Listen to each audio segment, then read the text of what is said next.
You're listening to the Detroit is Different podcast network. Basket of time my head. Africa's never dead. Africa's always dying. No more apples and oranges, only pickles and pacifists. Twiddle and ranter from Marta, dummy unified as capitalists.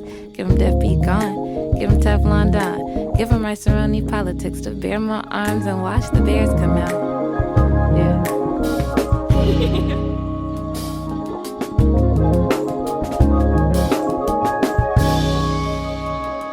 Make my wrong turn right. Make my fist start having. May the Lord be with me. Make me look like Reverend. Make me look like Regal. Southside. Welcome back to the Piper Carter podcast. You are listening to Piper Carter, and I am here with my co-hosts. What's up, Brittany? What's up, Piper? How are you? Wonderful. And what's up, Jireh? Hey, everyone. What's up, Jireh? You okay? You good? No? Yeah, I'm okay. Yeah, you sound great. No, so I don't know if we want to start with, let's start with you, Brittany. How's your week been? My week's been good. I got to see you yesterday. That was like a real cool thing. And Nina, like at the same time. So that was really cool. Yeah, like I really appreciated you guys coming. So tell us, what did we come to? You guys came to Village Pizza, which is, us doing a pizzeria at a Kibalon Village every Saturday from 11 to 7. We tell people to go onto the website and order the pizza. They pick a time slot and we have their pizza ready. So yesterday you guys came to Kibalon Village. I think GMAC gave you guys a fresh update tour of the facility. And you guys got to see me work with the youth and them making pizzas. And it was a good time. At least I had a good time seeing you guys. And what did P. Groove think of his pizzas? Oh my God. First of all, he got the large. I got I guess it's a small. And because we like different things. And so, Understood. And so he has been eating that pizza since yesterday. So he had some yesterday for dinner. Actually, we both ate ours yesterday for dinner.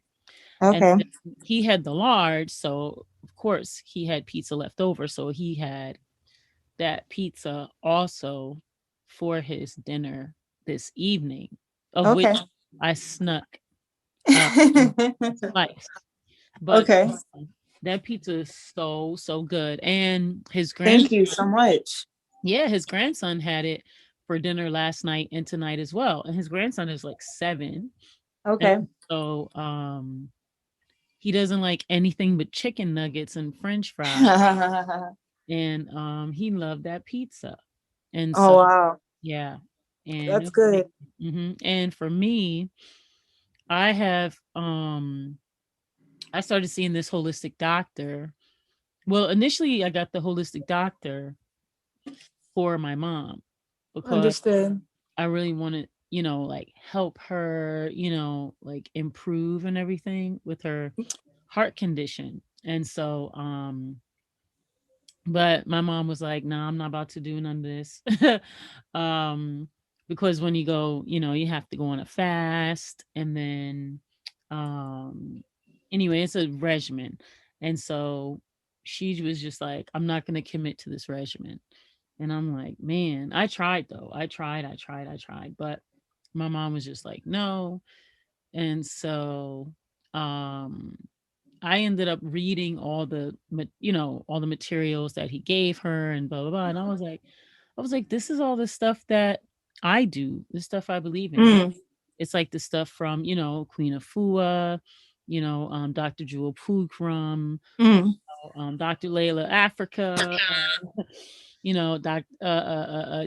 Sabi, just all of the people that I look to for guidance, and so yes. Dr. Dawood, it's him and his wife. They also teach herbalism classes. He's a naturopath, and he takes your blood, and then he looks at your blood, and then he analyzes it, and then he gives you instruction as to how to improve. And so for me, I was just you know like not I told him, like, I don't trust doctors, because black women and doctors, like, it's just A I lot fast of trauma, huh? a lot of trauma. Like, I fast, and um I mostly see women, and I'm just a very, like, more into natural ways. And he's like, yeah, I'm a naturopath, and we're gonna um look at all ways to be healthy and active. And I'm like, cool. So I don't have any conditions or diseases, so I'm very actually happy about that. And he looked at my blood, and then he made some suggestions. So he was saying that I eat my well, so I went the first week, and then I went back after he took the blood and everything, and I did the week fast. And then I went back, for the follow up, and he was like, yeah, he was like, you chew your food too fast, you need to slow down. I do too. And he was like, he was like, you're putting a lot of stress on, like, your liver and your colon.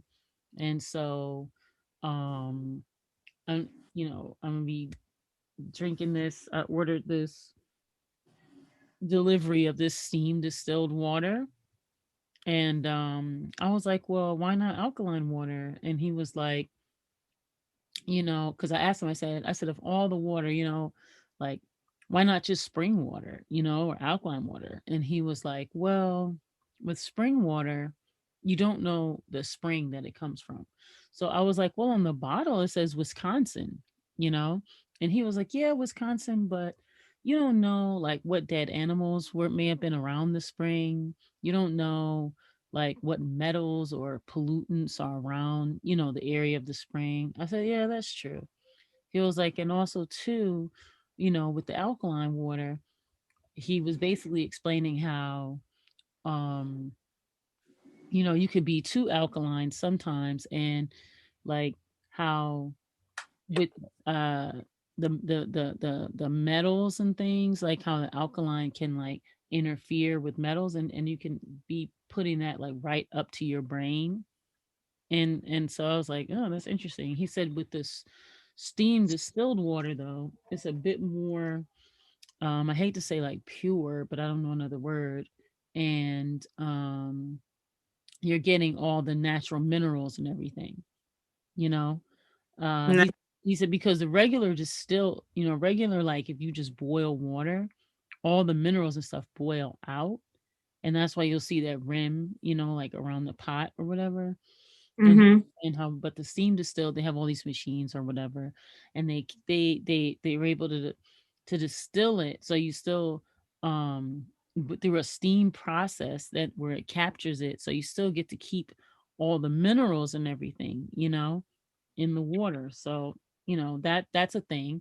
And then he prescribed some different herbs and something he calls a body management system. So it's like alfalfa and some other stuff, milk thistle and some other stuff, but it's basically like herbs that help to stimulate, you know um your system, help you clean, and build your immune system and all this other stuff. So long story short, uh I'm basically eating like one meal a day, and doing intermittent fasting, and drinking a gallon of this steam distilled water a day, and then taking these various herbs, and then I drink my and then I drink my tea, and then in the evening I do I think it's called cascara sagrada. I do that at night. And so it's just a pretty regimented life. I mean, I used to be super regimented when I lived in New York, and then when I came to Detroit, I just got laxed. But Mm-hmm. um but it's just being, back on my game, and pretty strict for at least a month, and then come back, and then we're going to reevaluate. So I go back and see him in a month. But I'm saying all that to say that your meal is the way I broke my fast Oh wow, Piper. yesterday. So, and I really didn't have any food today. So that's how I broke my fast today. So, um, Okay, and it's healthy pizza, so it's on the list of, foods I can have. understood. I mean, For the vet, how are most the of my veg? most of my foods though, he said that I can he wants me to drink like majority of my meals, which I have Okay, kind of drinking about 60-70% of my meals, but he was saying I should drink majority of my meals. It should be juices and vegetables, but like as juice. He said because it'll absorb more into my system. understood. Yeah, so that's a thing. But yeah, Well, but it Piper, that was sounds like amazing discipline. Like mhm. that sounds healthy. I love the word. One of my favorite words is breakfast, which is break fast. Like I think Mhm. my mom, I don't practice it, but my mom doesn't eat before noon, because that's her way of doing her intermittent fasting every day.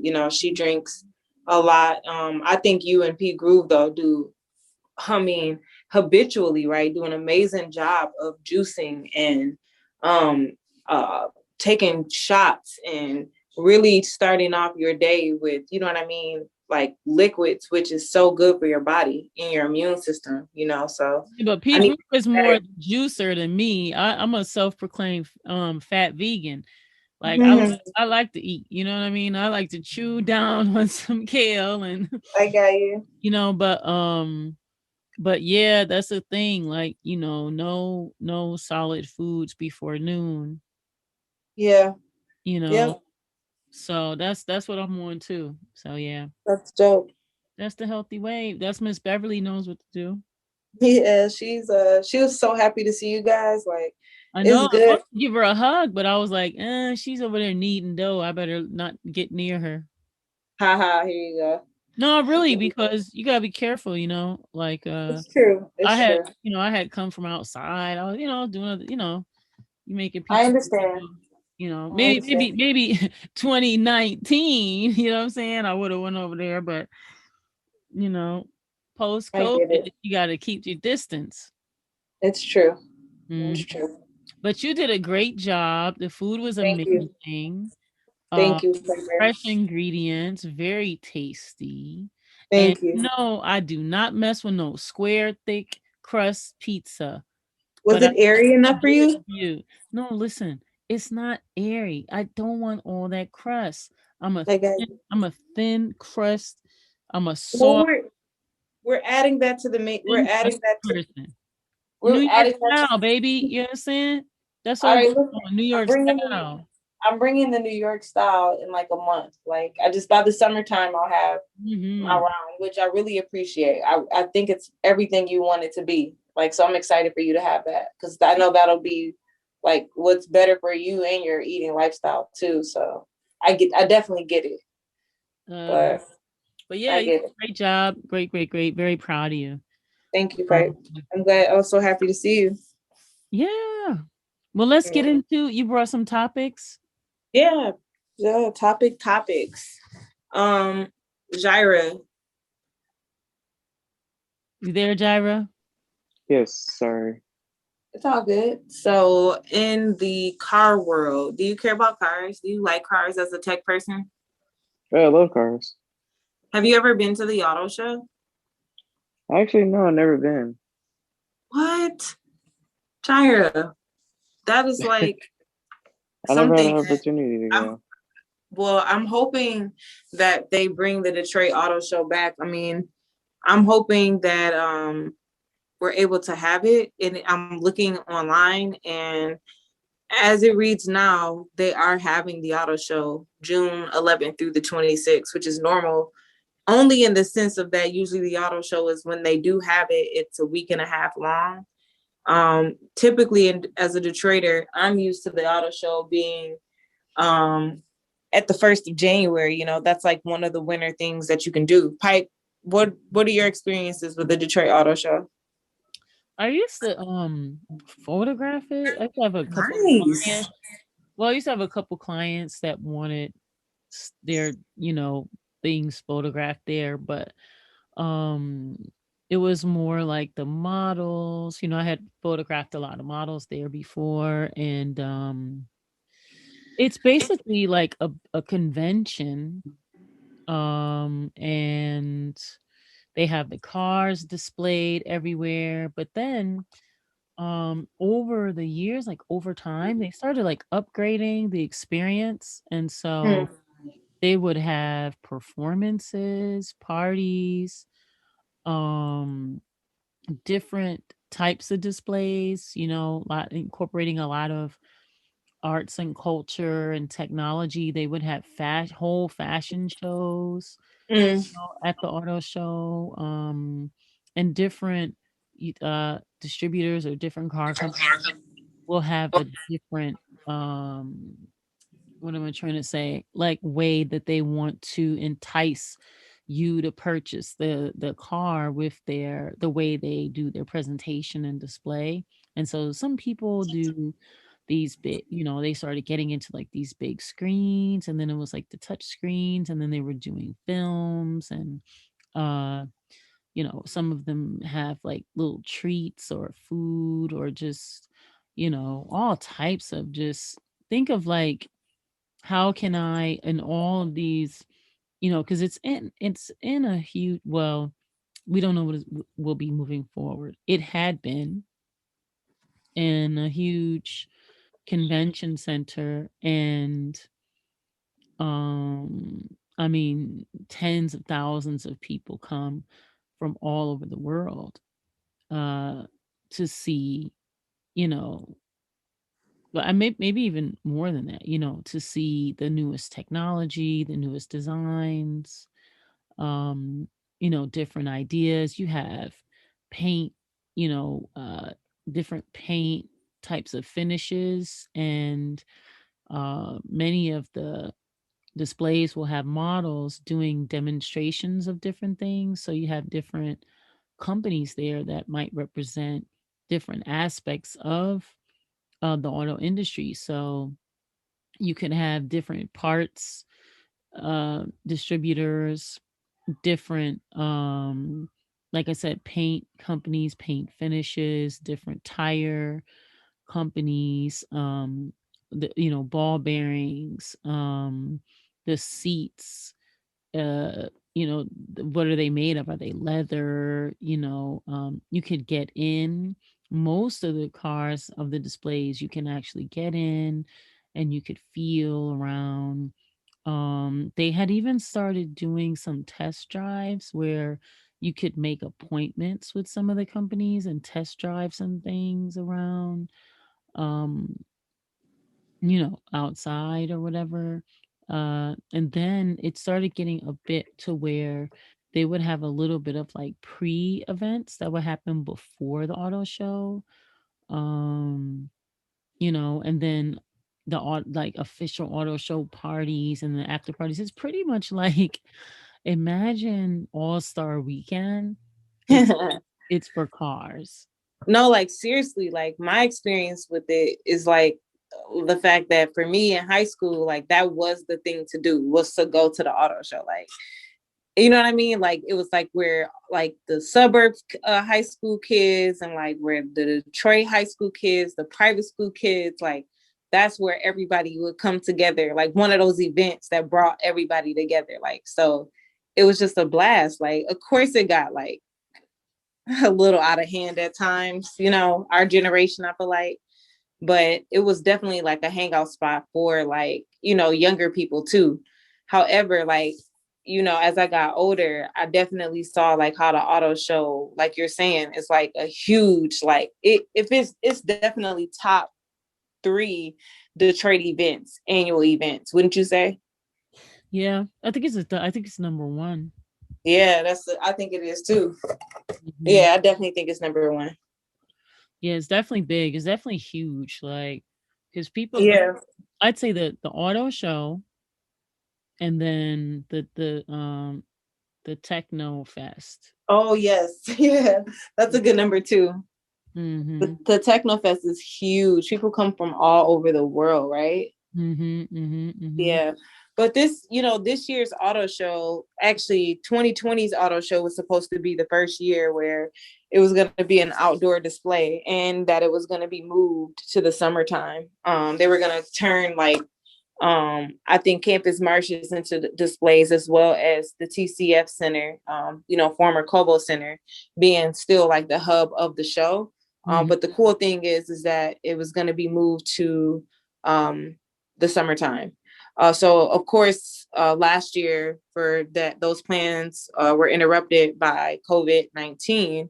And so currently what's going on as of March 2nd, this was an article that was written in the Detroit News that says that City Council wants definitely to have a auto show, even with the restrictions. But the DADA, the actual people who actually put the auto show on, they're based in Troy. They don't want to. So the city of Detroit, and it sounds like TCF, is willing to make something work, and they feel as if it's a rush. So they're currently right now in the midst of voting to see what they're going to do. And we shall see what's going to happen. But the plans is to have it in June 11th through the 26th, which is a week and a half, but it's still undetermined if they're going to have it. For me, I love going to the auto show, not even just like as a hangout anymore. But I like cars, I think that's probably because I'm from Detroit, and, we're the big three. So it's kind of about like default, but I definitely like seeing how people, engineers specifically, right? Like being from Detroit, of course, I have friends that like went to school to be engineers, and some of them work for the big three. So I think it's kind of cool to see like those specific type of engineers and artists who actually develop these concept cars, right? That's the cool thing about having the advantage of being from Detroit and being able to go to the auto show, like, and it's, accessible, is because you're able to see like this amazing art from these engineers, and like their concept cars, like things that aren't going to come out for 10 years, possibly, you know what I mean? So it's just an amazing event. Piper, we talked about it even last night for women in hip hop. It's just, when you start being around people as safe as you can, you kind of miss these events. It kind of feels like it's nostalgic just because of, COVID and us all trying to be as safe as we can. As we're still trying to figure out if we're all going to be made to be vaccinated, or if we're just all going to be vaccinated. It just kind of is like, kind of like a cool feeling to think about, going back to those kind of events. So I definitely think that having it this year is rushed. We're already in March. I think that some of the restrictions that are on for COVID are not being thought out. Like, for instance, this week I went to visit some elevator mechanics at a small bank in Dearborn. And the line, the rule is that only 7 people were allowed in the bank. So everybody else had to like stand in line. But my issue is that the people standing in line were in a tighter space. There was like 12 people in this tighter space than in the bank. And which to me is more of a COVID risk than more than 7 people actually being in the bank. So it's just kind of like, as we are calling ourselves opening back up, or having restrictions and having to deal with vaccines and getting everybody vaccinated before we want herd immunity. It's just like, we need to think more about these restrictions. Like, so I digressed a little bit from talking about the auto show. But I wanted to, talk about it. It was in the news this week. I personally cherish that event. But also, it also has me thinking about COVID and the things that are keeping these events from happening. And I just want to be sure that if we're thinking about restrictions, they're logical ones, because some of the ones that people are coming up with, to me, are kind of stupid. But that's just me. Well, I definitely want to welcome Deja. What's up, Deja? Please, thank you. I'm good. How are you all? What's up, Dej? Good. Yeah, glad you were able to hop on. That's what's up. We were just talking about the auto show. I don't know if you've ever been. Yeah. plenty, often. Oh yeah, what's your experience with it? Just going with my mom. The first thing I remember is usually the smell. You smell all of the vendors from like Mackinac Island with their fudges, and then you have like the peanuts. That's my favorite part because I love to eat, but I just got that whiff in my nose too. like that's my Yeah. favorite part when you walk in, like you're at the auto show by that smell for me. And just the cool cars, like just cars that you just the technology of it all, just to see how things advance and you see prototypes. And I like how cool the displays get every year. I miss Yeah, it. But me too. I was never a fan of those big crowds because just being so little and being there with my mom, sometimes it was intimidating, like seeing all those people. It would be a lot of people, right? Yeah, it was always packed in there. So, and that's the only reason I didn't enjoy it. And then sometimes, I'm not gonna lie, it became redundant because it's just looking at new cars. So you kind of got to space it out sometimes, That's unless true. you know what you're going to see and what you're Agreed. looking for when you go to see it. Mm-hmm. Yeah, it can be an expensive trip too if you just decide to go to the auto show to look at cars, I think it's like $12 a ticket. Then if you eat, and you like with 3 or 4 people, that can be expensive. Yeah, that it can get expensive. Hey, I have a question. Speaking of like technology, did y'all hear about that like thousands of people from that are customers of Microsoft were victims of this hack that came from China? I definitely looked it up after you said something, and that's crazy. And so basically, the article was in the New York Times, right? And it said they started the attack back in January, but then they escalated the efforts in like the most recent weeks, and that's according to the security experts. And they said that businesses and government agencies were affected. I'm like, well, that's pretty. They're keeping it like I know it's in the media, but I haven't heard that much about it. Have y'all? no, I just looked it up, and I had to like actually really look it up because they weren't like it wasn't trending, which is shocking.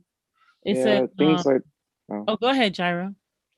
I know I was gonna say things like that. They try not to bring to the public too much due to the severity of it is because one, they don't want people to freak out, and two, they try to keep things low. Kind of like like for example, if the government for some reason found an alien in like Detroit, and a lot of people know about it, or a lot of people seen it in general, they wouldn't put that on the news or anything like that, just to keep people calm and not freaking out because it will affect the economy. Same thing with like as far as like with Microsoft, they don't want to put that out because a lot of people won't buy their products anymore.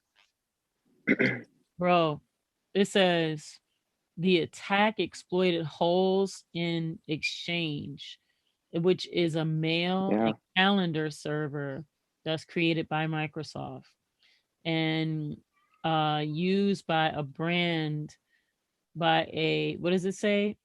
By a broad range of customers.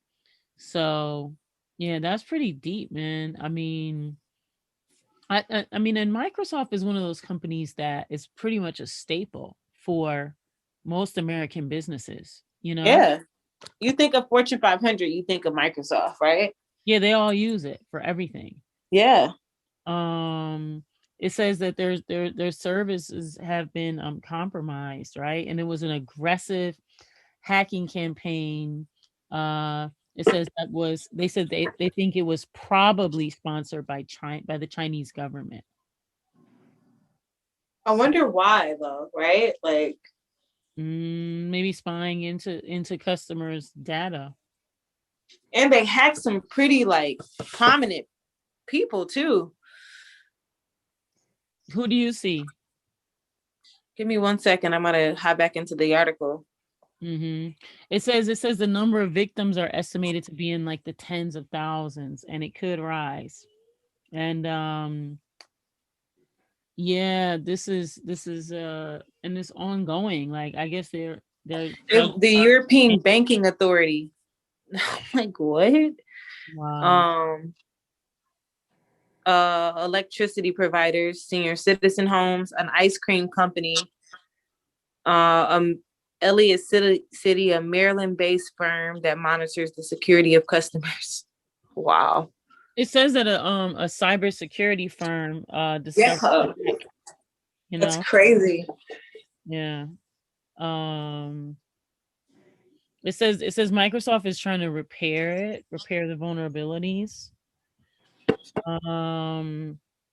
It said the U.S. government cybersecurity agency issued an emergency warning on Wednesday. I didn't hear about it. Did you? No, I catch her drift. Deja, did you hear anything about this? No, not at all. Wow. This is not even. This should be head news. And CNN is busy talking about Megan and what's his name? I don't know. Harry? I don't know. Look, it says basically the warning urged federal agencies to immediately patch their systems. So he said he thinks it hit probably like 30,000 people. And so it says we're concerned that there's a large number of victims. The White House press secretary Jen Psaki said during a press briefing on Friday. It said the attack could have far-reaching impacts. So, yeah, this is interesting.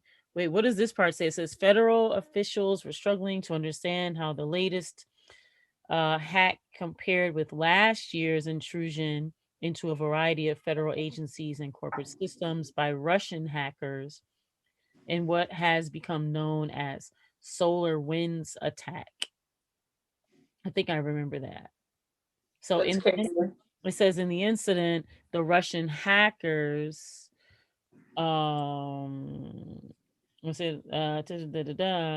stole material from 9 government agencies and roughly 100 companies. Damn. And you know what's crazy? They probably just wanted to see if they could actually do it. It probably was just a test run for cyber war. Some crazy shit.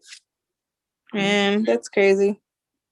It says, when asked whether China was responsible for the hack, Wang Wenbin, a spokesman for China's Ministry of Foreign Affairs, said China has reiterated on multiple occasions that given the virtual nature of cyberspace and the fact that there are all kinds of online actors who are difficult to trace, tracing the source of cyber attacks is a complex technical issue. It is also a highly sensitive political issue to pin the label of cyber attack to a certain government. So crazy, man. Well, I have a clip, and I wanted to play you guys a clip. I'm like, where did I put my clip? Oh, here it is. I'm like, I had it all queued up. Okay. So this is the secretary, I believe, speaking on the brief. Here we go. Just a couple on technology. You had a statement out from Jake Sullivan last night on the Microsoft-related breach. I'm just curious if that affected any government computers, departments, agencies, and any more color detail around that. Sure. This isn't, and for anyone who didn't see National Security Advisor Jake Sullivan's tweet last night, he spoke to the Microsoft breach that's been reported. But this is a significant vulnerability that could have far-reaching impacts. First and foremost, this is an active threat. And as the National Security Advisor tweeted last night, everyone running these servers, government, private sector, academia, needs to act now to patch them. We are concerned that there are a large number of victims and are working with our partners to understand the scope of this. So it's an ongoing process, Trevor, I would say. That's crazy.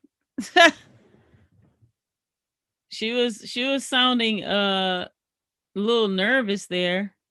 Like she was trying to like balance, you know what I mean? Like, okay, this is really, really bad, but I'm trying to make it seem like, you know, I know what to do and how to get it under control. But yeah, they don't know what to do and they don't know how to get under control. What do y'all think? No, I agree. She sounded like she was trying not to deflect, but stay on topic. Deflecting is like the most obvious thing people do when they're either unsure or they know they're like wrong. Yeah. Wow. Oh well, y'all. Yeah, that's crazy. I don't know. Well, that's what I got. What's another topic you got, Brittany? You there, Brittany? Yeah, I'm here. Give me 1 second. Okay, yeah. So, Deja, did you bring a topic this evening? Yeah. Have you guys heard about the audit to the Detroit Fire Department? No. Yeah, so they had 2 drunk driving incidents this past week. Oh, I guess it was 2 weeks ago now, but the audit, the article about the audit came out on Tuesday, the 2nd. And yeah, they're basically being audited because they keep having incidents with people, with their fire people being drunk on the job. One of them actually crashed a vehicle or a department vehicle. Is it in the same department? The sergeant. Oh my God. The Detroit fired. I think so. It's this article that I'm reading on the Detroit News. This is actually the only one I've read on it, but yeah, I just went back to it. I read it earlier this week, but it says 2 incidents this week, one in which a sergeant crashed a department vehicle. So I assume it's the same. It's all Detroit, so I don't know what precinct it was. But yeah. So what are they gonna do? Well, it seems like there's gonna be an investigation at each level of like government. So the fire department is doing their own internal investigation, and the police department is doing their own investigation. They're doing a criminal investigation, and I think someone else is as well. But some of these officers have had past incidences. I was actually listening to the radio this morning and they were talking about it. This woman had a news clip from it was from Channel 4. And the news reporter was interviewing someone and they basically said that they were going to do their best to figure out what's going on and why the officers are drinking on the job, because that's not acceptable, and they don't understand how a sergeant was doing it when he knows better than anyone that that's not acceptable. They all just said that they're going to launch an investigation and figure out what's happening. The end of this Detroit News article said, though, that this is just like officers shouldn't be relieving stress like this on the job, and they shouldn't be like drinking that much anyway, because they have lives in their hands on a daily basis. They have to be responsible. Someone, I believe it was the fire chief, said that they started they started taking on medical stuff too, not just fire stuff. And that was something that might have added to the stress, but I believe that was back in 2014 when they took that on. and then COVID hit. But I don't understand how they haven't gotten organized in 6 years to where they weren't prepared. I don't know.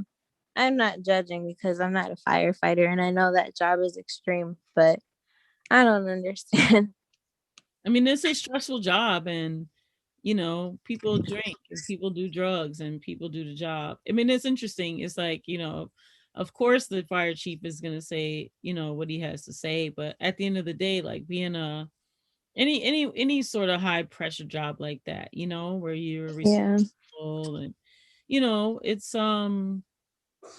I've heard from folks that I know that are, work for fire department or firefighter, that they love it. I know that, like, they really love their job. They love their people that they're with, like their crew or whatever it's called, their team. And they get to know each other very intimately because they have to live at the firehouse like X amount of days every week, and they make their meals together, and they basically live together. Like, I don't know how many days. I guess it's like a significant amount of days per week. Mm-hmm. And then they go, and then and what I'm told is that majority of the work is really just community work, just like people need things in the community.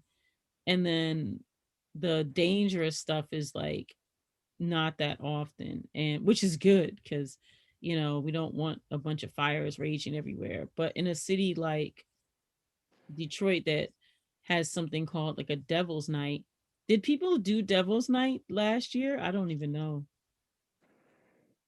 Do I y'all know? hope not. I'm not sure. Yeah, I'm not sure.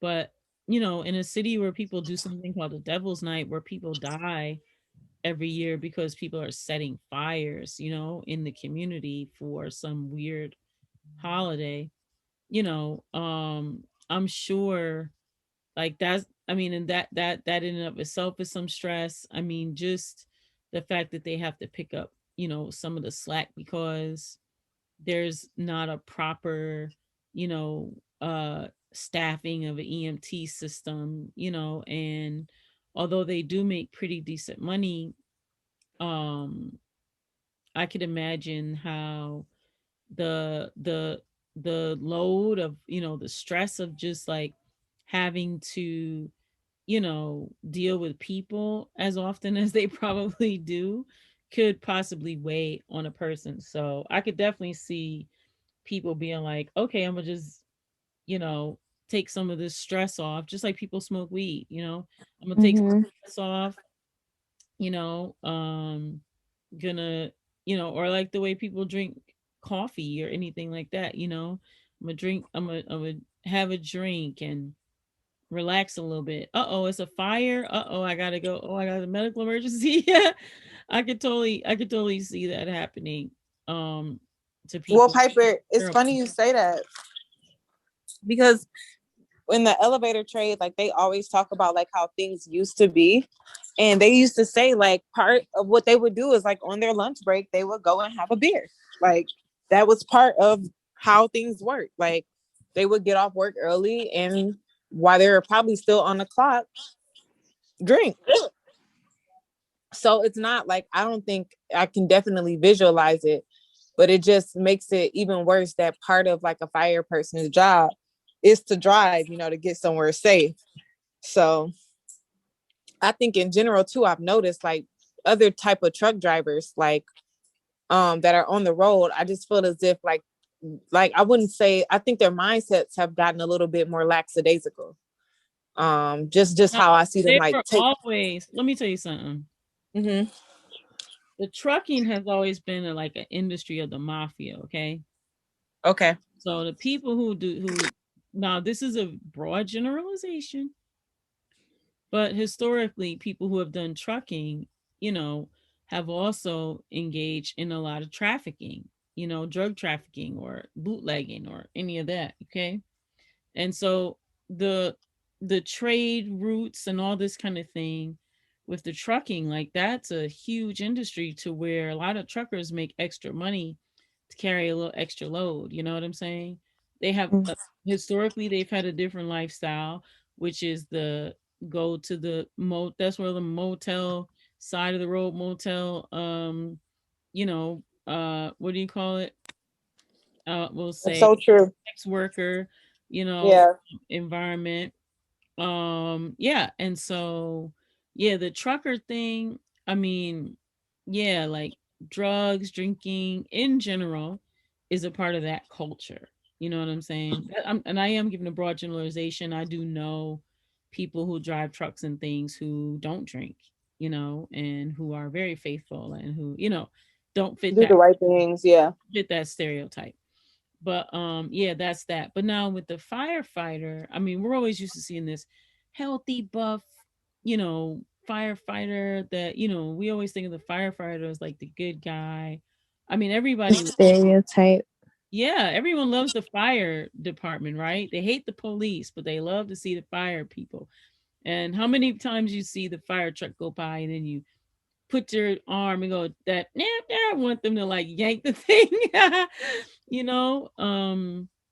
So, but I could imagine, especially having gone through a lot of the stuff that they have to go through just over the years. And also too, it's, Mm-hmm. historically, I mean, in general, okay, people don't like to talk about this because we have such an image problem with the United States of trying to be so puritanical. But in general, people do all types of stuff, while they're on their job. You get what I'm saying? True. All types of behaviors while they're working. So, yeah, it's ideal. Um I mean, and trust me, like I want a sober fire person just as much as the next person, but I think maybe we also got to look at like what is happening if this is um impacting people being able to do their job. Like what other ways in which the you know department can they support people? You know what I'm saying? That's what Mayor Duggan said about the whole thing. He said that Detroit didn't ramp up an employee assistance program fast enough, and then when COVID hit, that just made things like 10 times worse. Basically, summarizing what the article said, he said, and Well, now they're gonna I mean, create programs for those things. oh my god. Right? I know. But I Have mean, you? I do think that the worker, the firefighter, they need to be supported, Mhm. I mean, and anybody that feels that like they've got to do something, whether it's drinking or drugs or sex or whatever, if people have to do something and they can't wait until they have their personal time to do it, that means that it's at some kind of unhealthy level, if that makes sense. Mm. You know what I mean? Like, Yeah, it's 'cause like the otherwise movie Flight. you could just do your job and keep it pushing. If you get to the point where you're doing something and it's overboard, then you're filling a void at that point. So yeah. Oh man, that's sad. So what's the outcome? Like, do you know yet? The outcome is the investigations that the police department is launching and the fire department is launching on themselves. And just, I think that's it. I don't really see, other than them saying that they need to have support systems in place for the firefighters. I don't know what they'll actually do other than this audit and these investigations. Yeah. Well, I hope that whoever they are protecting is is protected and safe. Mm-hmm. Yeah. So, Brittany, did you find your topic? I remember that I told you the other night that I have been hearing a lot about this new East African restaurant that's in New Center that's across the street from Yum. And I hope that I'm pronouncing it correctly. But I believe it's called Babo Fair.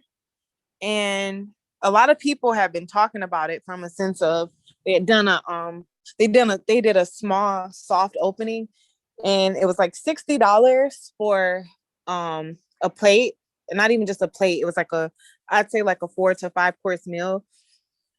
And so a lot of people gave it like really, really good ratings. And so one night I just was like looking for something to eat. I was out late, and then I saw that it was open. And like I said, it's at the corner of it's like right by East Grand Boulevard. It's across from Yum.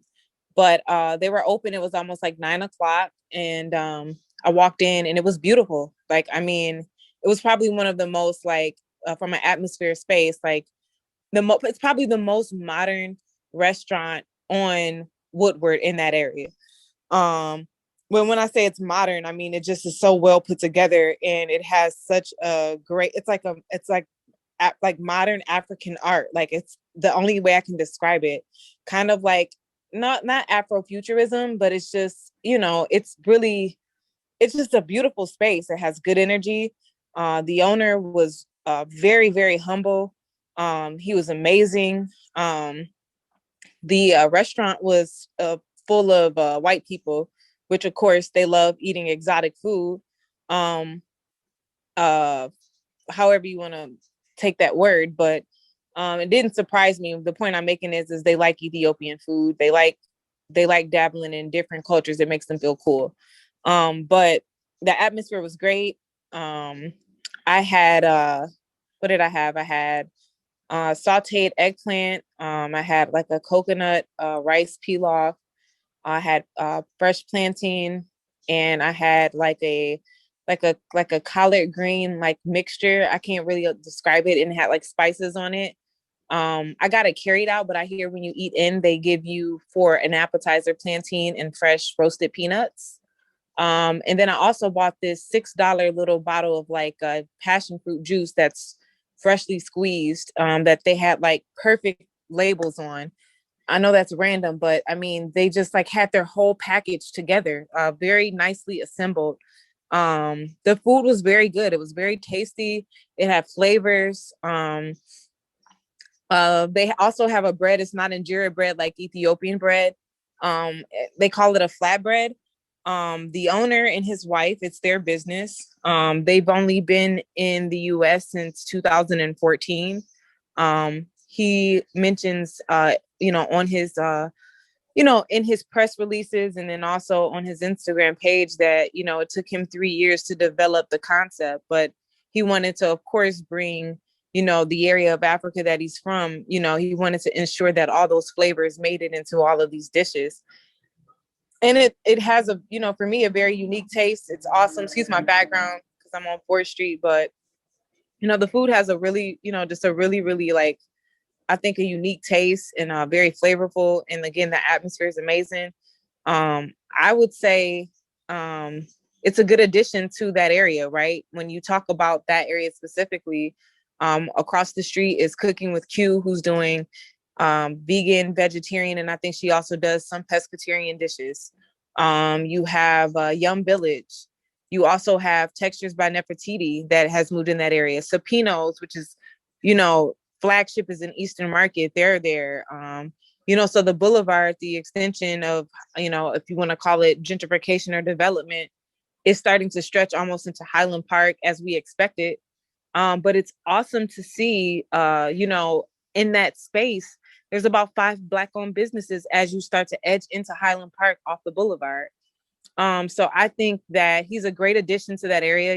Piper, you mentioned it, Caribbean and East African food are similar, but when you're traveled and you understand the differences, they are different, so them being on the, basically on Woodward off the boulevard together, I think it's awesome, so again, I think it's pronounced Babo Fair, and it's spelled Baobab Fare. They also have, I mean, if you guys go on their website, which is just the name of the restaurant, BAOBABFARE.com, there's a write-up of them, and then they have a beautiful picture. They're a beautiful couple.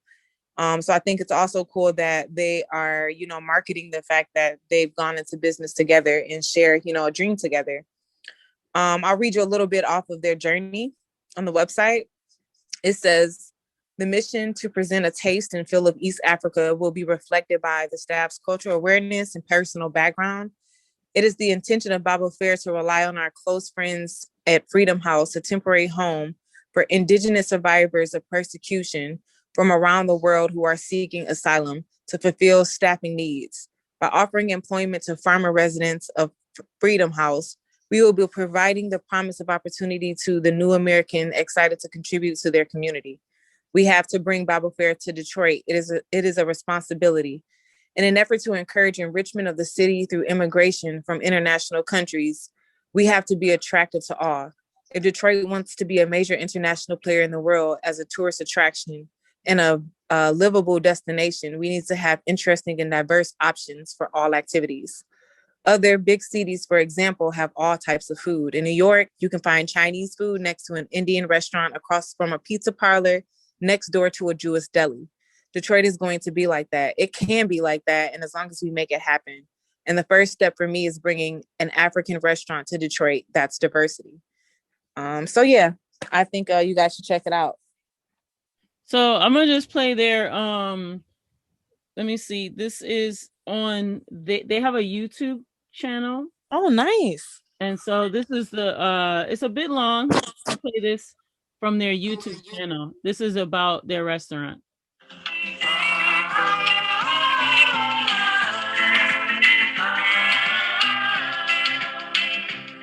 Our journey started when we came here, me and my wife, in 2013. We were living at Freedom House, and from there we had an idea. We're gonna have a restaurant and juice bar, East African market. Then this year we won the Hatch. Thank you for the Hatch. So we just wanted Detroit to know that we're really grateful for the city. We want to do more for the city. Everything we got is because we are in Detroit. We're here at Trina Sof, and we've suspended our normal Sunday brunch activities to host this pop-up event.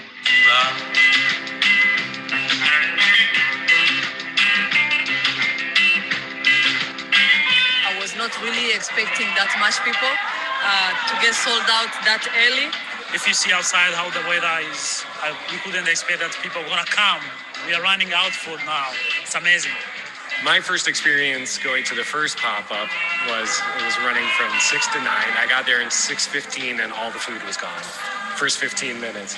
So we made it last a little longer, but people showed up early. They blew it out really quick. They could be somewhere else, but they take this time to come to eat our food, to come to support us. We really appreciate the time. Today we had East African breakfast, chapati, mandazi, uji, African tea. We have coffee from Burundi. This is amazing. Even people who are passionate about coffee or know a lot about coffee don't know a lot about Burundi. Side to side, Kenya, Ethiopia, Burundi, and Rwanda, like those coffees, you can discern them. They're so different. We have a dude from Burundi giving it the seal of approval, which you don't always have. I want to say thank you to Jireh. They are roasting coffee for us, and we are selling online through biblefair.com. I want to say thank you to Prosperous Detroit. I want to say thank you to Hash Detroit. I want to say thank you to Freedom House.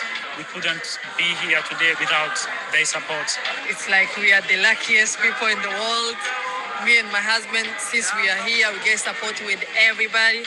Detroit is my home. I feel that not only we're going to open East African restaurant, East African culture will be in all Detroiters. All right. What do y'all think? That was a cute little commercial. If you go on, that was a pop-up they did at Trina Sov's, which is pretty much downtown. Interesting. And you know, the Hatch Detroit, they got a 50,000 from Hatch Detroit to start their business, and that's cool.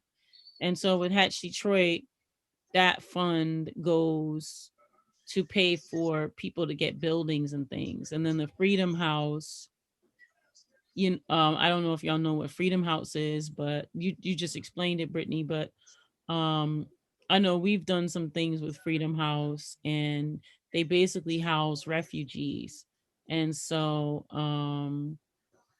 they were able to start their business through support from these different, funds. Prosper Us is another business incubator that helps people with their business plan and structure and things like that. So that's pretty cool.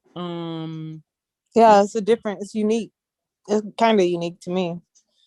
Well, it's But, unique to Detroit, yeah. and they're from Burundi, so that's Mm, that's cool that they get a chance to share that culture with Detroiters. I I think always so too. say we need more diasporic food. I think so too. Have enough in the city, of a black city. Agreed, Like, Piper.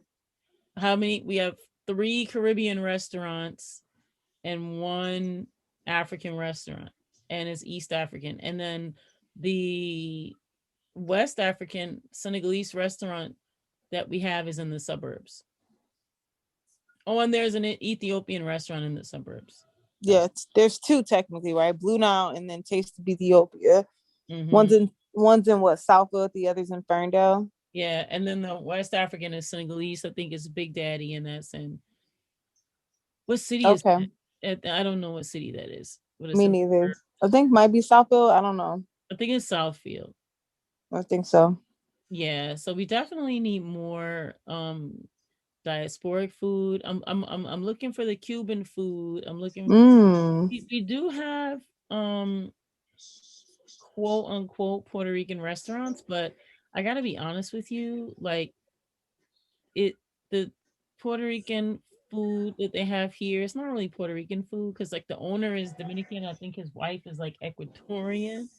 The way they make everything is it tastes weird. They not it's not Puerto Rican style. So yeah, I mean they probably should have just opened up an Ecuadorian and Dominican restaurant, But yeah, that's interesting. Yeah, I don't know. Did you want to share any more, or did you have more to share from that? No, I'm looking forward to supporting them more.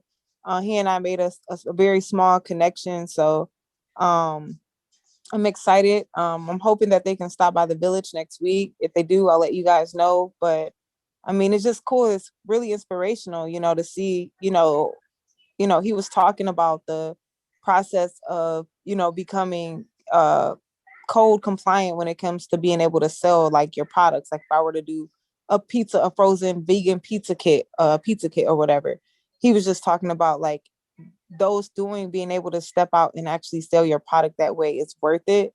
But it's a very drawn out process. And he was saying that he was resourced. I didn't know, he didn't tell me the whole story within the conversation.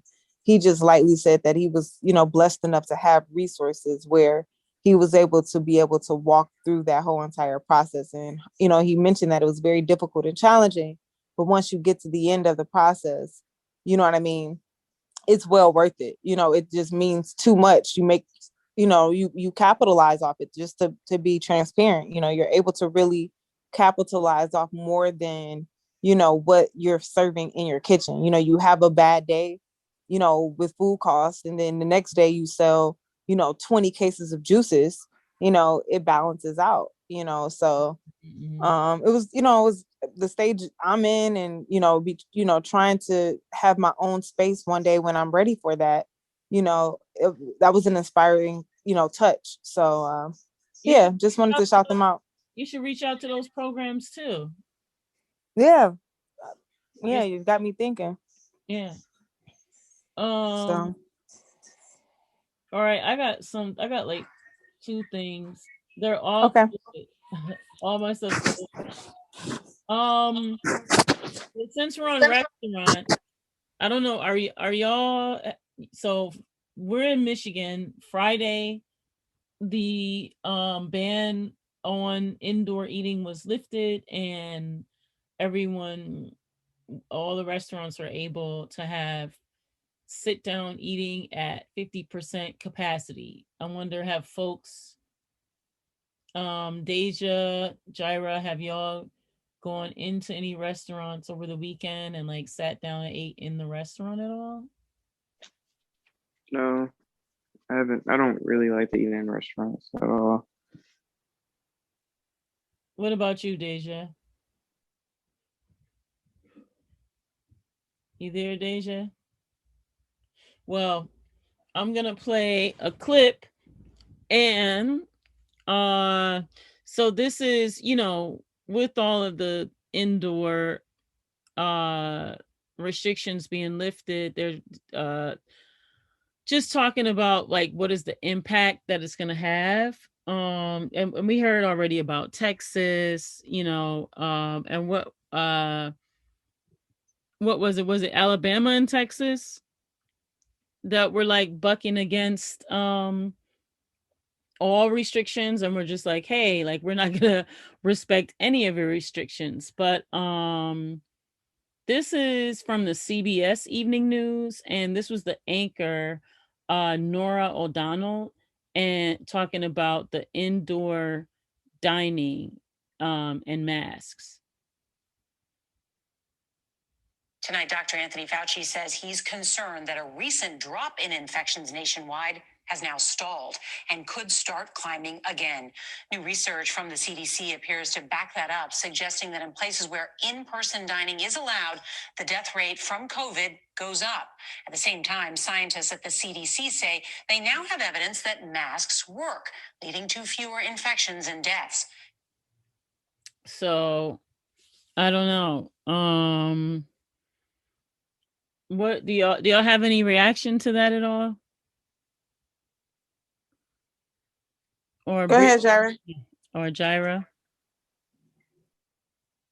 Well, Jireh said he don't eat at restaurants. Yeah, so yeah, I don't really don't after the like whole COVID thing, I just don't feel comfortable eating. I mean, I ate at a couple restaurants like earlier last year sometime, but I don't know, it made me feel uncomfortable.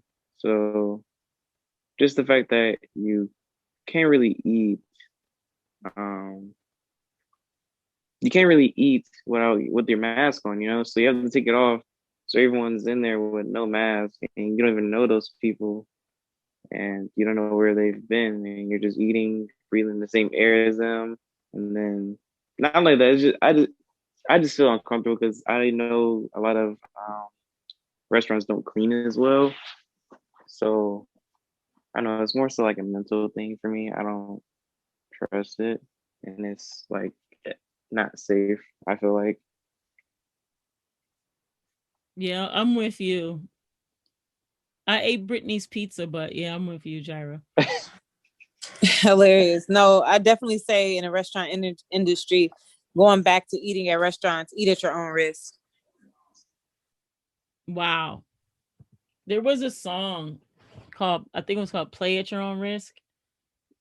Brittany said, eat at your own risk. That sounds scary. That's a film. Well, I'm sorry, but I have to keep it real. Like, it's all about the people. Like, so if you're dealing with some nasty people, man, you just got to be careful. Be sure you trust where you're eating and stuff like that. It's just the honest thing. Well, along the lines of COVID, now there's two different clips that I want to play. I'm trying to see which one I should play you first. I think I'm going to play you this. Wait, I think I'm going to play you. Wait, this one first? Where is it? Okay. Oh, wait, where was it? I just had it a second ago. All right, so while I find that other one, I'm going to play this one here. This one is about the crossing the Canadian border and the COVID testing. We're looking live right here, the famous Ambassador Bridge, the Windsor-Detroit border. And at that border crossing, that is where the newest federal COVID-19 protocols are now in effect. This is one of the 11 land border crossings that, as of today, requires non-essential travelers coming into Canada to take a COVID-19 test on site. The other crossings include Niagara Falls, Saint-Armand, Quebec, the Pacific Highway in British Columbia, Emerson West Lawn in Manitoba. That is today, the 11 sites. 5 other sites began the program last week, so a total of 16 sites now requiring this specific test. Okay, so y'all see that when you cross the border, they're going to be looking for you to take that test. But this is my thing. I thought that the test, I thought it was, what is it, like 3 days or whatever for the results? Oh, but there is the rapid test, right? But then the rapid tests were supposed to not be accurate. So I don't know. Do y'all know anything what I'm talking about or no? Brittany, Jireh? And I do and I don't. I just know, like, with the testing, I've heard all kind of sorts of things with the testing. My thing is the media has kind of drifted away from talking to me from my perspective about testing. And it's been more so about vaccination and people getting vaccinated and giving the statistics on that. And so when it comes to really knowing about the testing situation, the only thing I know is that people have been complaining about the results and also the pain of getting the thing stuck up your nose. Woo. Well, okay, so just along those lines, that's here's another clip. And this one is, so there's this podcast and these guys were basically talking about there's going to be a new like vaccine passport, but I wanted to just play this clip and get you guys' reaction to this clip. And Mike Murphy at Protocol takes a look at the race to build vaccine passports. If the prognosticators are right, and at least here in the US, the supply ramp up is going so well that hopefully every adult that wants a vaccine can get one by June, the next question will become, well, summer vacations? How can you prove that you have a vaccine in order to get on a plane or go to a concert or do whatever? Should it be a piece of paper, an app on your phone, QR codes, maybe something on the blockchain? Mike looks at all these possible solutions. Quote, "It's entirely possible that as more people start to get vaccinated, vaccine passports start to become the norm. You walk to work, still masked, of course, scan a QR code reader in the lobby and are let in. You go out for lunch and your loyalty card app has a discount for in-store shoppers verifying they're vaccinated. Your concert ticket is also tied to health pass information that you shared earlier in the day with Ticketmaster. But there are more than a few hurdles ahead of the companies rushing to turn these concepts into realities," end quote. Something I learned from this piece is that places like Hawaii are considering requiring visitors from the mainland to have some form of vaccination passport. So keep that in mind when considering your summer plans. So, long story short, you know, they they're trying to usher in this it's like a vaccine passport. So I guess you would have a certain seal, or I don't know how I don't know what, you know, what it's going to be.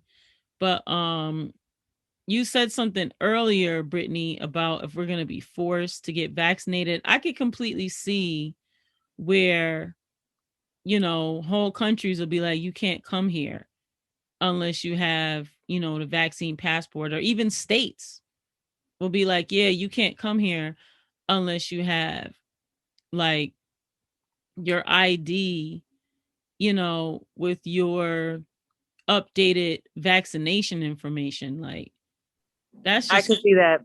that's crazy to me. That's crazy. I don't know. Are y'all getting the vaccine? I don't know. Kind of worried about it because it's so early, you know. Mm-hmm.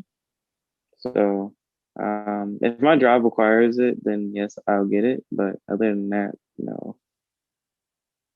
You know, if you read the like all the paperwork, you know, for the vaccines, do you know that it's not even FDA approved or USDA approved? I'm sorry, FDA, Federal Drug. Yeah. You know, it's not FDA approved, the vaccine. That's I did not know that. I would thought it had to be. No, it was rushed. It was called rush to, what is it called? Well, they rushed to make it, so that rushed to make it available, but it hasn't been approved yet. As a matter of fact, I have a clip from, okay, so you know there's the Moderna, right? And then there is the Pfizer, and then Johnson and Johnson has one. I haven't heard so much. Have y'all heard anything about the Johnson and Johnson one? I heard you only have to get one shot. It's only one dose. For the Johnson and Johnson? Yeah. So, well, long story short, I think if I'm not mistaken, the Johnson and Johnson one is the one they're doing in South Africa. But you can hear, I'm looking for this clip, because you can hear this brother complaining about all this process and everything. I'm trying not to accidentally, here it is. Let me see, is this the clip here? South Africa has moved into the lowest level lockdown, further relaxing restrictions on movement, gatherings, and economic activity. It comes after officials said it was a dramatic decline in COVID-19 cases over 8 weeks. Now, South Africa is the worst affected country on the continent, having recorded over 1.5 million infections and 50,000 deaths. A new variant that is more easily transmitted dominated a deadly second wave in the country. Now, in a national broadcast on Sunday evening, President Cyril Ramaphosa said that the country had now emerged from that second wave and that the vaccine rollout was steadily progressing. Once the vaccination of healthcare workers has been completed, we will begin with phase 2 of the vaccination rollout in late April to early May. Phase 2 will include the elderly, essential workers, persons living or working in institutional settings, and those with comorbidities. Now, South Africa recently signed an agreement with Johnson & Johnson to secure 11 million doses of the COVID-19 vaccine. The country is currently inoculating its frontline health workers, but some of them are opposed to the Johnson & Johnson vaccine because the government began administering the jab before its trial phase had concluded. Hardly 2 weeks into South Africa's vaccination program, and there is growing resistance. So far, less than 80,000 people have received the voluntary jab. So, I thought that the frontline workers, weren't those the first people that were supposed to get the vaccine? Repeat that question. Weren't the frontline workers the first ones that were supposed to get the vaccine? Yeah. Right. So basically, they started giving out the vaccine before the trial period was ending. So they're basically experimenting. And they're saying that once they get all their dosages, then they're going to start with their frontline people. So it means that they didn't, who did they give the trial to? Exactly. Mm-hmm. Man, this whole thing is a mess, man. It's scary. I'm not getting that vaccine. I mean, I'm holding out as long as I don't have to get it. Did you see Wendy Williams? No, what she said? She on her show, she was like, I'm not getting it. And she did a show with Dr. Oz. They were on each other's shows, and he was talking to her about her vaccine. And she was like, oh yeah, no, I'm sorry, I'm not getting it. And he was like, what? She was like, I'm not getting the vaccine. I know he was like, okay, look, lady, you off script. He was like trying to coach her, like, hey, is that what you meant to say? You mean she was like, no, I'm not playing these games. I'm not getting the vaccine. And he's like, well, why not? She's like, I don't trust it. I know. He was like, because they're trying to get all the celebrities to say, get on the vaccine train and say they're all hyped up and gonna take the vaccine, so especially Black celebrities, because they want to vaccinate all the Black people for sure. If I hear one more stat about how no Black people are taking it, it's gonna make me mad. Man, Black people are taking it. They are. Black the people. Thing, they really are. Yeah, regular Black folks that have jobs and this kind of thing, they're all getting it. They're all getting the vaccine. Like all these Black people are getting vaccine. So I don't know what they're talking about. But yeah, I'm not getting it. I'm holding out as long as I can. I'm getting my bloodstream, my immune system up with my holistic doctor, and that's what I'm doing.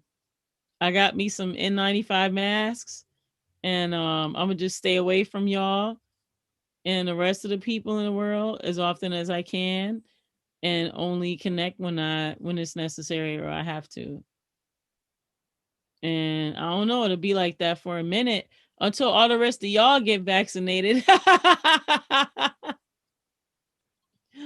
But I don't know. But do y'all have reactions to any of those clips that I played? Like whether it was the one from South Africa or if it was the first couple of clips I played around the vaccine passport or the coming in and out of Canada. Did y'all have anything to add about that? It doesn't surprise me, just because like I do think that that's going to be their way to make sure that everyone gets vaccinated. I mean, they've already told in the beginning with the technology. If you see it didn't go nowhere though, where they wanted you to be able to like tell if you had COVID so that it could tell you who in your area who you was walking next to had COVID. You see that disappeared.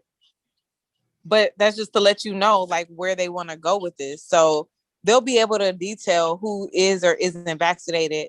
Now whether they're able to do anything with that, we'll see. It does kind of give me hope, the fact that they weren't able to do the app the way that they thought they were going to be able to. It didn't work out. I haven't heard anything about that damn app. The COVID tracking app?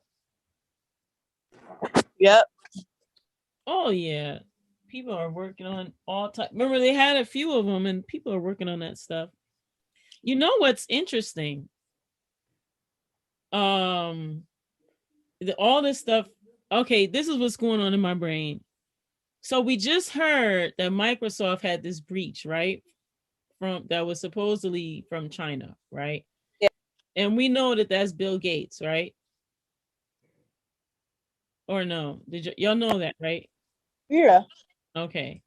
Now, you talked about the tracking app and all of this tracking that's going on. The main company that is responsible for a lot of the tracking, do y'all know what that main company is that's responsible for most of the tracking? Microsoft? IBM. Now, do y'all know the history of IBM at all? So pipe. Huh?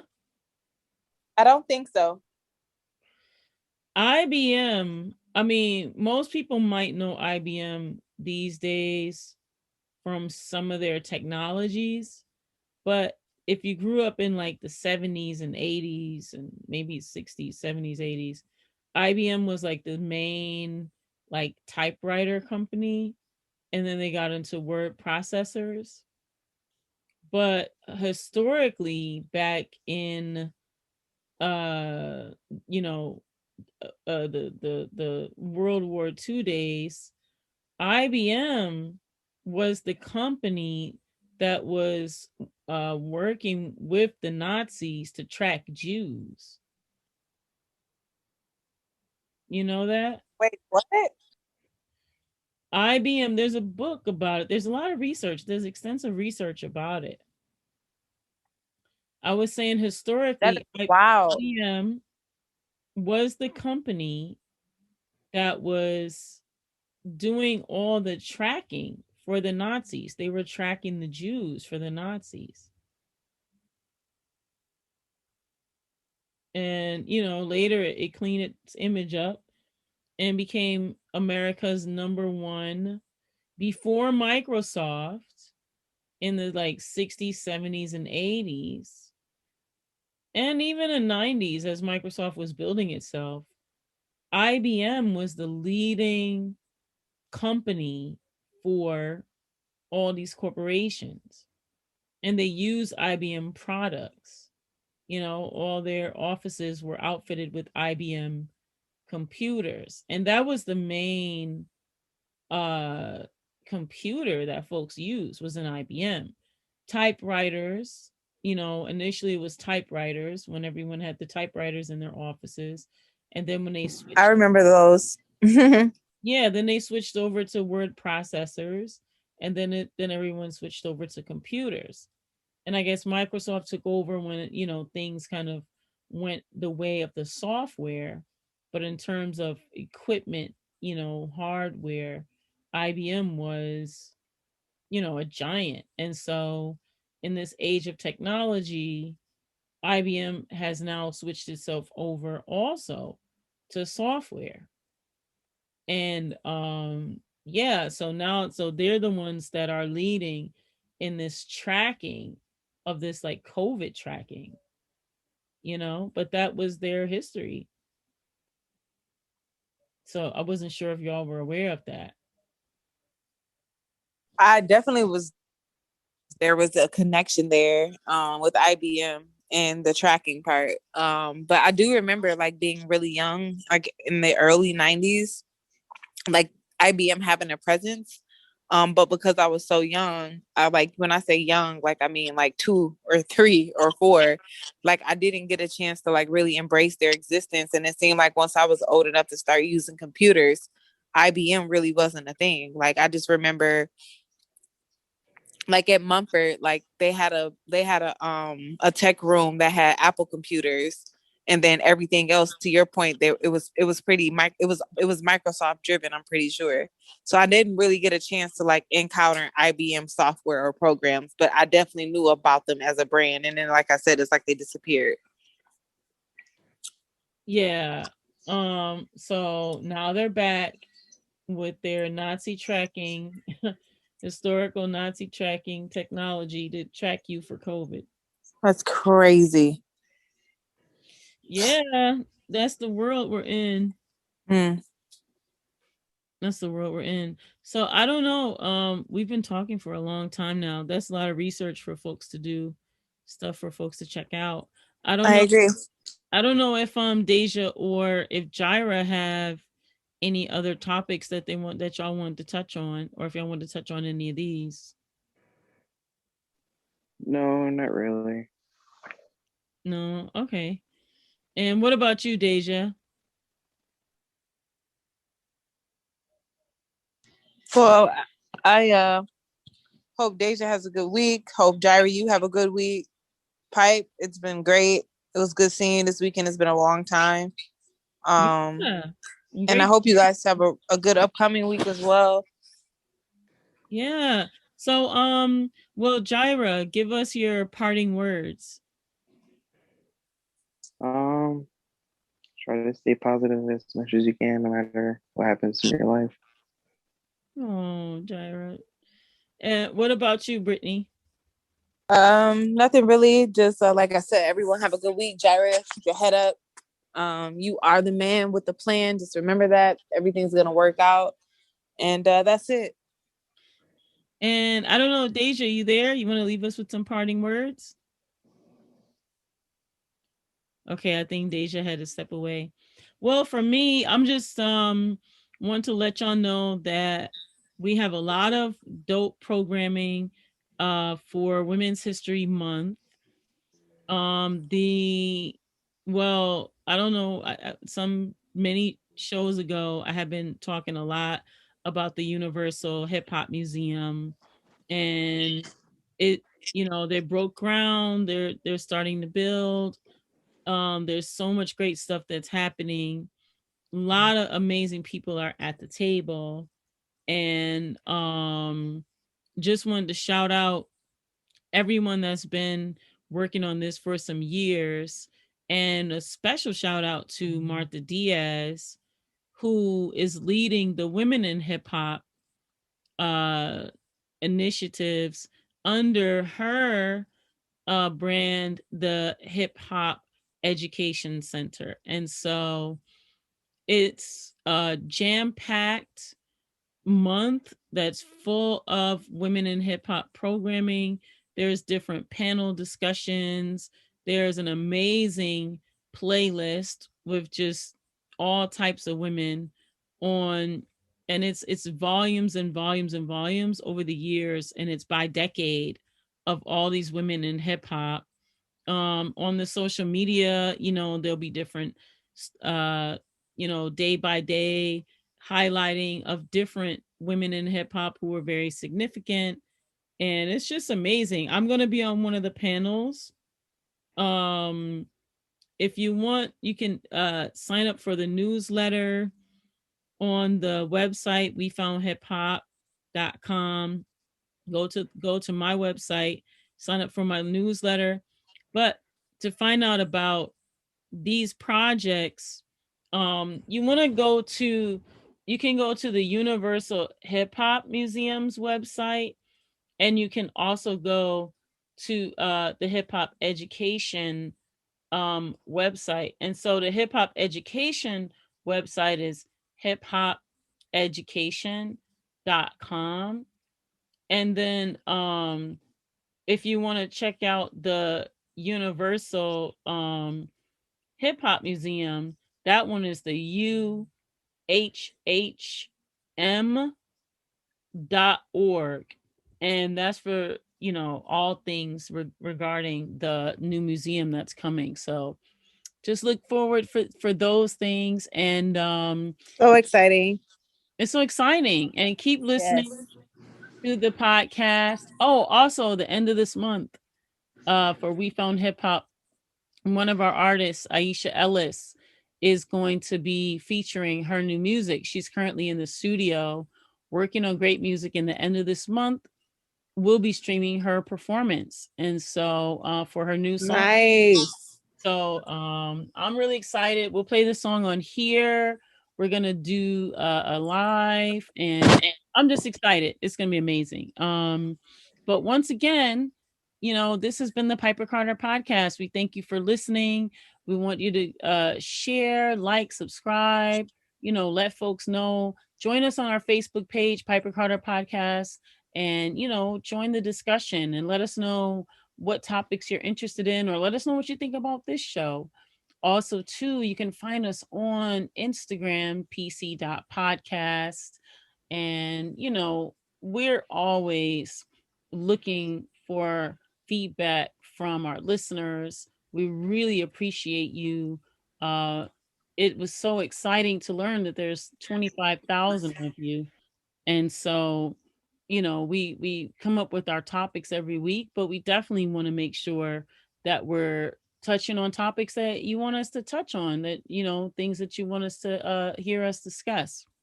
And of course, you can go to the Detroit is Different website, which is detroitisdifferent.net. And that's where you can hear all of the other podcasts, because there's so many amazing people that are doing podcasting on this network. And shouts out to Kari Way Frazier And more surprises will be coming. There's going to be a whole summer's worth of outdoor programming for Detroit is Different. So just looking forward to those things. And yeah, just keep listening, keep sharing, keep letting people know. And we will see you next week. I swear I look so regal. Make my wrong turn right. Make my fist turn heaven. May the Lord be with me. Make me look like Reverend. Make me look like Regal. Southside of Danton. I swear I look so regal. I swear I look so regal.